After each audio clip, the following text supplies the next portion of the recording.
Good evening. Welcome to Postgame podcast. Just got done watching the Pistons take on the Sixers.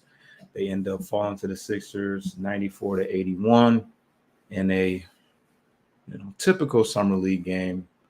Pretty sloppy. How a first game of a summer league is supposed to go. Obviously, the Pistons only managed 81 points. Obviously not going to take a whole lot from it, but I did see some things, and there were some takeaways that I had from the first game. I really like Bobby Klintman.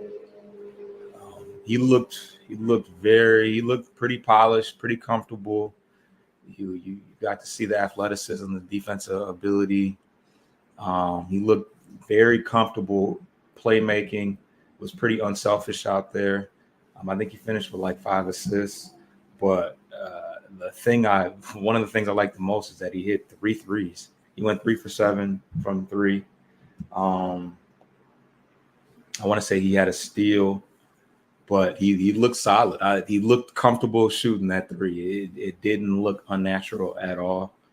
But yeah, Ron Holland was solid. He's definitely a little bit more raw. I think he needs some more development, but I saw his bag, though. I saw him create for himself, getting to the basket. I saw him spot up mid-range. I saw him in transition. He had a steal. I think he had a block or two, but the jump shot definitely needs some work, which we all kind of knew. I think he was like, I don't even know if he made a 3 or not, but he was 5 of 15. I know he had some layups at mid range. He had a hook shot. He had a nice little hook too. So he's got some touch around the basket. He nearly had a posterize somebody, but he's gonna need some work. He doesn't look like his handles don't look super refined. But I think that he's definitely going to play. He's definitely going to play hard. He's going to play defense. He's going to get out in transition. But yeah, he needs some work for sure. Definitely a guy that needs to get in the lag with Fred Vincent. But outside of that, those were obviously the two main guys that we were looking to watch. Sasser looked really bad. I expect him to be 10 times better in the next game. He does not look comfortable playing point guard. I think that he's going to be much more effective playing off ball. He didn't make a single field goal. I think he had 0 points in the game. So that was concerning. I definitely was looking for him to dominate, actually. So yeah, there's that. Jenkins was cool. He made a couple good defensive plays, got out in transition, had a nice dunk in the open court. There's a guy named Jace Johnson. Jace Johnson, I think he played for the Drive Drive. Is that our G League team? He just looked like one of those, bruisers, hard worker, rebounders. He was solid. Estrada he's the lefty shooter. He had a couple nice open jumpers. Jenkins had a nice one, fed him a nice one in the corner, which I don't know how he got it to him, but he did. The guy, what is his name? I want to say the guy from the Timberwolves. I don't think his last name is Carter, but Wendell Moore.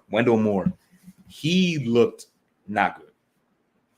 He's got good NBA size, but he was missing some bunnies out there. So, but yeah, we'll talk more about it on